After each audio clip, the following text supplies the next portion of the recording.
The game that everyone's been waiting for us to cover. The MAC game of the year.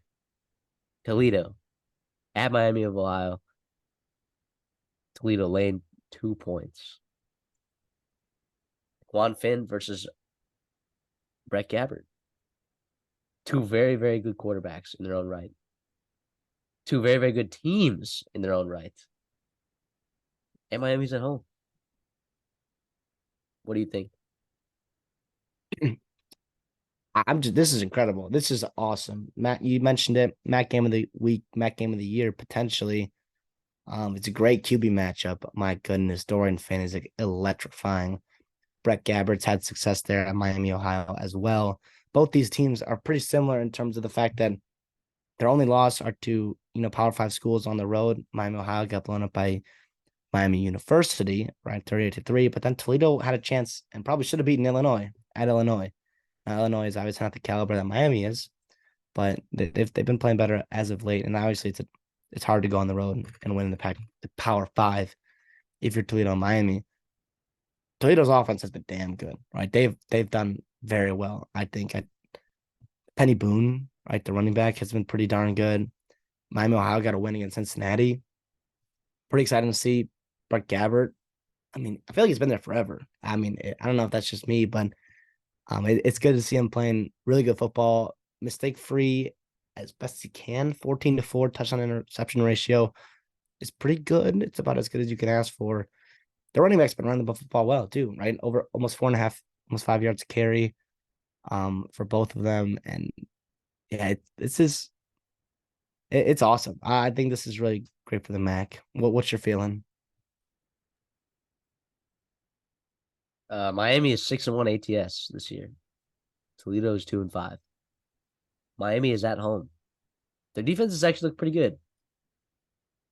But good Lord, does Toledo run the ball effectively? 4th in the country, rushing yards per game. 6th in the country, rushing yards per attempt. 5.81 yards per carry. Unreal. And they've run the ball well against pretty much every team that they've played against this year, including Illinois.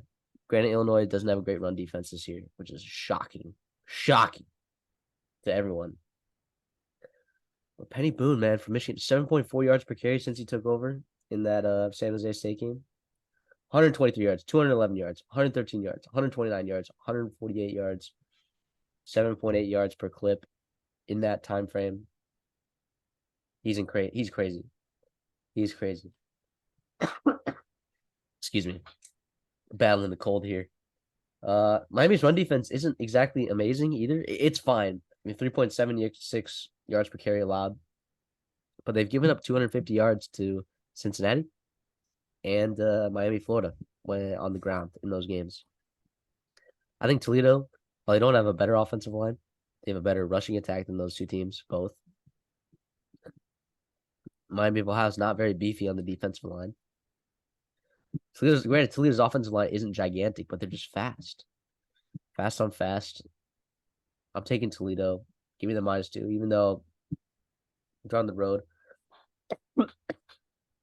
We don't know if Quinyon Mitchell is going to be ready to go, or Maddox, or Taylor for that matter. I don't think it matters. They look good against Western Michigan without him. So now, granted, Brett Gabbert has been incredible this year, but if it's just Miami of Ohio, the fighting Brett Gabberts, I mean, I'm gonna take the team that's more balanced in Toledo. I'm gonna take that too. I'm gonna ride with you there. I do think an interesting play here, and while I won't recommend betting it, I do think that line at 48.5. Well, it's not a low line for sure, but I do think both these teams, these quarterbacks in their own rights, have been able to put up points. Miami Ohio's defense, I think, has played well, especially in conference play.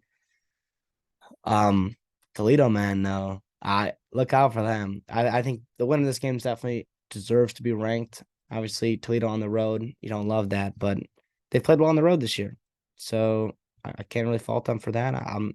I think you're right for all the reasons you said. Let's go Toledo, let's go Rockets, and we'll see what happens in the MAC there. This is a great game. This is on ESPNU. Yep, 3 o'clock on 3 o'clock. I can't wait. I can't wait.